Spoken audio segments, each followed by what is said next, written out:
Baik, tadi dienggan.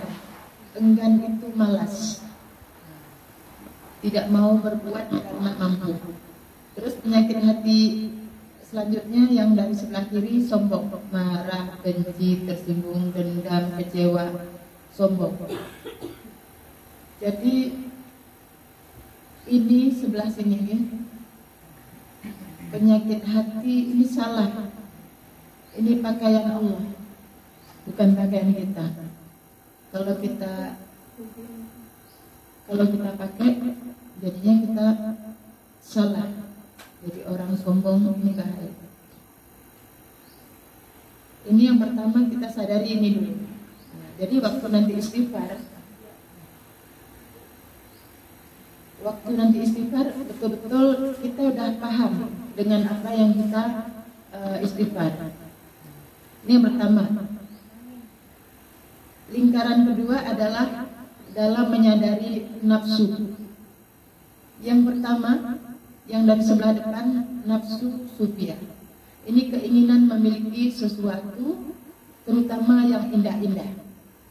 Kalau baju maunya yang cantik, kalau wajah maunya yang cantik, rumah yang bagus, kendaraan yang bagus, semua begitu.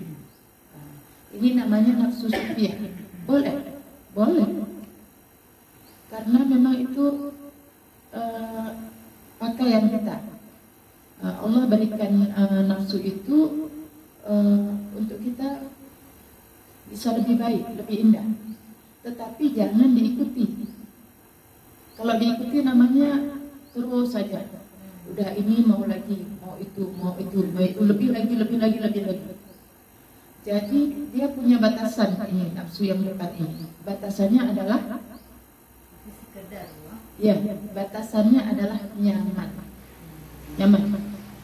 Pakaian kalau itu nyaman kita gunakan, udah boleh. Nah, misalnya bisa nggak kita nyaman dalam bertemu begini? Kalau sekarang ini pakai daster misalnya. Nah, kalau kita masih bisa nyaman, itu nggak apa-apa. Tapi kalau kita nggak nyaman, itu berarti cara berpikir kita udah mengikuti kondisi zaman. Nah, karena cara berpikir manusia itu beda-beda. Nah, jadi ada orang yang misalnya pakai daster gitu, pertemuan kayak gini, dia nyaman, berarti segitu dia. Kita nggak boleh menyalahkan. Tetapi masing-masing ini untuk melihat diri sendiri. Ya, nyamannya ukurannya adalah sendiri. Jadi semua nafsu adalah perlu makanan dan harus diberi makanan. Kalau orang yang nggak memberi makanan nafsu sufiyahnya, ini tahu contohnya?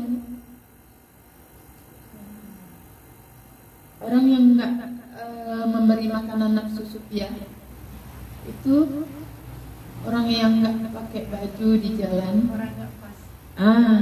Itu dia nggak memberikan makanan nafsu sufiyahnya dengan benar. Kemudian ini yang nafsu sufiyah, keinginan memiliki sesuatu ya. Ini udah jelas. Kemudian nafsu mutmainnah yang sebelah depan, keinginan untuk berbuat baik. Walaupun ini keinginan berbuat baik, ini tidak harus diikuti. Jangan diikuti, jangan dituruti semua. Harus dipertimbangkan dengan 3 hal. Batasannya, kalau yang tadi batasannya nyaman, kan? Yang sebelah kanan 3 hal. Sesuai dengan kemampuan kita yang memberi, dengan kebutuhan yang menerima, hukum Allah teguh tidak. 3 hal.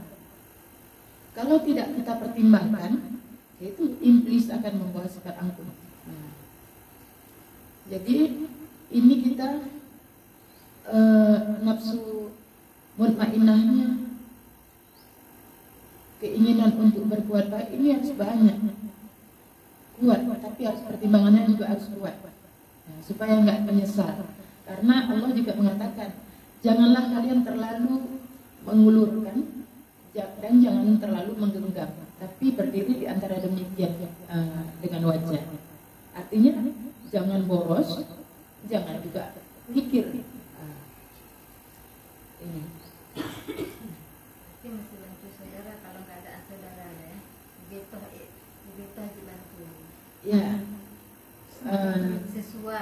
sesuai dengan kemampuan kita yang memberi, kebutuhan yang menerima.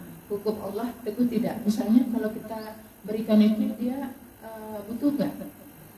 Kalau dia butuh berikan, tapi tiga hal semuanya harus ada. Hukum Allah misalnya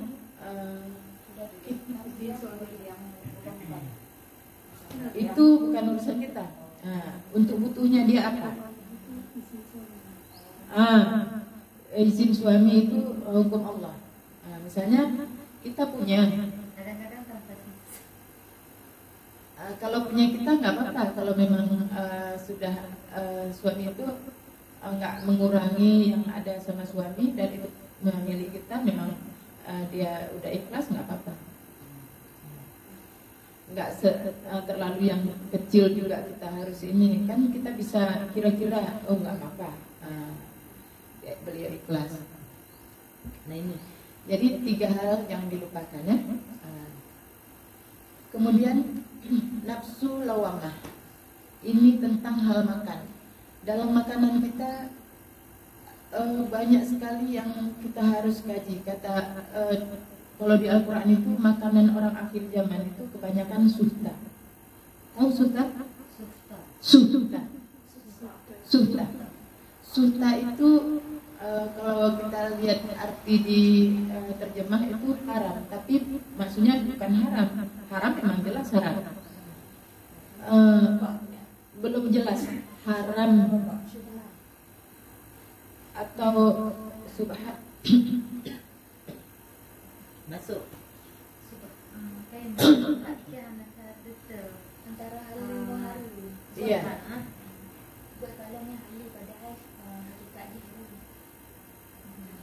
Ya, suhta itu hampir ke subhat, nggak jelas. Halal haramnya belum jelas. Misalnya kita pergi ke negeri orang, ada dihidangkan daging. Dalam pikiran kita, ini daging didapat dari mana? Siapa yang motongnya? Nah, kalau sudah begitu, itu nggak usah dimakan lagi. Iya. Itu kalau sudah ngomong, hati kita sudah ngomong, itu jangan jangan diabaikan. Karena hati kita itu melihat dengan jelas. Ruh kita bisa melihat dengan jelas. Kayak ayam potong, zat kimianya dia tinggi. Kan dikatakan makan oleh kalian yang halal, yang baik, dan jauhilah kalangan setan. Kalau halal jelas asalnya dari mana, zatnya benar, prosesnya disebut nama Allah. Baik, tidak merusak tubuh, tidak pengawet, tidak kimia. Langkah-langkah setan mengikuti hawa nafsu. Ya. Kalau ayam potong itu sebulan udah besar. Kalau ayam potong masih kecil. Jadi yang kita makan bukan ayam sebenarnya, zat kimia. Ya, dalam sebulan, bayangkan. Kalau kita tumpuk mungkin di tanah, dia masih berupa seperti itu. Ini karena ada proses yang sudah diatur, terjadilah ayam potong. Jadi untuk kita hindari kecuali di dalam keadaan terpaksa. Mana yang dalam keadaan terpaksa? Misalnya saya pergi ke rumah saudara, dihidangkan cuma ayam potong, lauknya nggak ada lain. Beliau belum tahu kalau ayam potong itu nggak baik. Dengan senangnya, dengan bangganya, dengan rasa menyenangkan, ingin menyenangkan, dia menghidangkan. Bu, silakan dimakan, begini begitu. Kita makan. Nah, itu nggak berdosa. Selama tidak melampaui batas, tidak dengan keinginan, dan tidak melampaui batas. Nah, itu paham ya? Hendaklah ada kalimatnya begini. Mengapa kalian memilih makanan yang tidak disebut nama Allah? Jadi kalau kita perhatikan, ada orang jualan dua tempat yang berbeda. Yang satu muslim, yang satu non muslim. nampaknya mungkin di tempat non muslim itu bagus, cantik, menarik. Yang ini yang kita lihat orangnya taat itu biasa aja makanannya. Ini mana yang kita pilih? Asal bersih orang tempatnya, makanannya, orangnya, itu sebenarnya itu yang kita pilih. Karena di surah Al-Kahfi hendaklah kalian memperhatikan pemilik makanan, bersihnya pemilik makanan itu. Jadi bersih yang dimaksud sebenarnya lebih ke dalam lahir batinnya. Jadi kalau orang beriman ya tentu insya Allah Bismillah minimal nggak ditinggalkan kan. Ini dalam makanan. Kemudian makan oleh kalian yang apa namanya itu udah ikut Rasulullah, makan ketika lapar, berhenti sebelum kenyang. Jadi jangan makan sampai kenyang, karena kenyang itu mematikan hati. Nah, jadi kita kalau kita ibadah ngantuk, nah, baru zikir sebentar udah ditarik. Ini harus perhatikan nih tentang makanan nih yang ngantuk. Tentang nafsu lawamah. Jadi kita harus lawan. Ini nanti kita dapat cara melawannya, insyaallah. Kalau enggak ini kan kita ditarik ke arah tanah. Kalau mengikuti nafsu lawamah, kita ditarik ke arah tanah. Yang pertama akan mudah nampak salah orang, salah sendiri payah nampak. Jadi ditarik ke arah tanah kan ini. Nah, cenderung yang nampak orang. Lihat sendiri kayak. Kalau nggak sadar masih ngikut selera, ditarik lagi ke arah tanah. Banyak tidur daripada mengingat Allah. Untuk bangun ibadah, untuk bekerja berat. Alah sebentar lagi, pegel. Nah, jadi ini kita jadinya malas, tidur enggak sadar juga masih ngikut selera, ditarik lagi sejajar dengan tanah. Tidur dalam arti sakit, kena kolesterol, DM dan sebagainya. Jadi orang sakit-sakit itu, orang sebenarnya nggak perlu obat itu. Sadar dengan makanan, dengan bersihkan hati, sadar. Ini usahanya. Ini yang dia udah jelas ya. Sadar dengan makanan maksudnya tadi dari asalnya, zadatnya, prosesnya disebut nama Allah. Jadi yang halal, yang baik dan jauhilah larangan setan. Tidak berlebihan. Jadi rumusnya makanan yang baik, rahmat Allah selama tidak berlebihan. Jadi kalau orang kan bilang asam, pedas, jangan makan. Itu gak apa-apa. Karena memang kita dikasih lidah untuk merasa. Ini untuk ukurannya sudah ada di lidah. Kalau di mulut kita sudah terasa berlebih, di pencernaan yang lain nggak sanggup juga. Jadi batasannya kita bisa merasakan ketika itu di lidah kita. Jadi masing-masing beda. Kalau anak bayi, anak-anak itu lebih rentan, sedikit pedas nggak sanggup. Dan kita juga menurut kebiasaan, ada kebiasaan orang yang udah terbiasa, nggak apa-apa. Tapi yang nggak terbiasa nggak sanggup. Itu masing-masing ada ukurannya dalam lidahnya. Jadi ini tentang makanan ya. Kemudian ini nafsu amarah. Ini nafsu amarah sebenarnya semangat. Ini warnanya kan merah. Semangat dorongan untuk bersemangat. Jadi jangan digunakan untuk marah. Kalau digunakan untuk marah, salah, kecuali untuk melihat mungkar. Makanannya ini kalau melihat mungkar. Kalau mungkar disuruh marah, inilah makanan nafsu amarah. Tapi jangan lebih dari 2 menit. Kalau lebih dari 2 menit, iblis akan membawa sifat sombong. Jadi ini kita harus sadari, amarah ini kalau kita kuat waktu marah, orang kan cenderung kuat waktu marah. Ini kekuatannya dipakai ke sini, ke nafsu mutmainnah, untuk berbuat baik, untuk bekerja, membantu orang, gotong royong, untuk ini semangat atau kekuatan di amarah ini. Ini bukan berarti marah sebenarnya, namanya nafsu amarah, tapi itulah semangat untuk berbuat. Paham ya? Jadi ini garis-garis ini menunjukkan ini dari kiri ke kanan, ini ada hubungan. Depan ke belakang, belakang ke depan berhubungan. Ini ada hubungannya semua. Baik, yang ini udah, yang kedua sudah ya, sudah jelas. Kemudian tasbih. Ini selanjutnya, langkah selanjutnya adalah bertasbih. Kita sadar bahwa semua perbuatan dunia ini adalah perbuatan Allah. Bukan karena orang lain itu begitu, bukan karena ini begitu.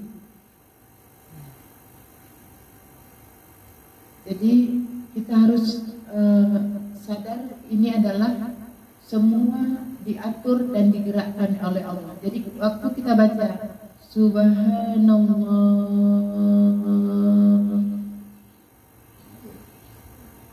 itu kita harus sadar bahwa semua diatur oleh Allah.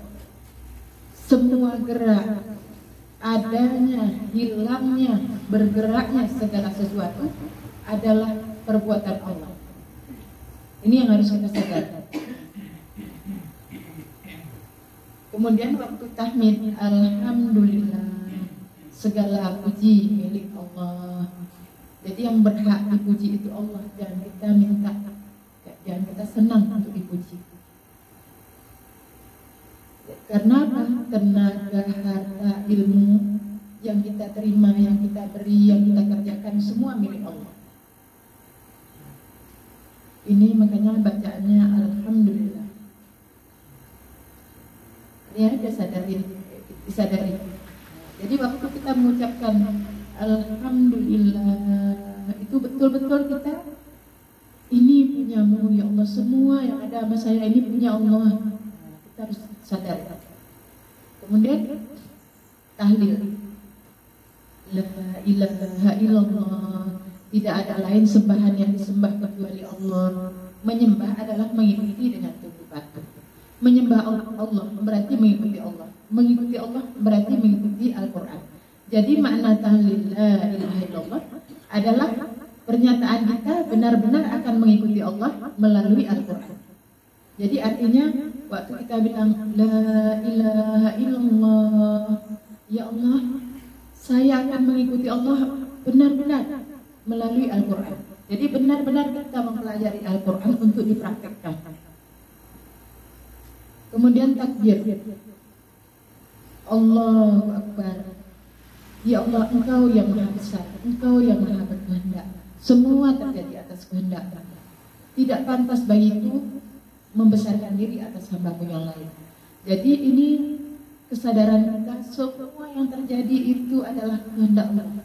Jadi kalau kita lagi marah, lagi emosi, dia diatur, digerakkan, dia terjadi itu karena Allah berkehendak. Kalau Allah nggak berkehendak, nggak mungkin terjadi. Berarti ini kehendaknya Allah. Kalau saya marah sama orang itu, marahnya sama Allah, sombong kan? Iya.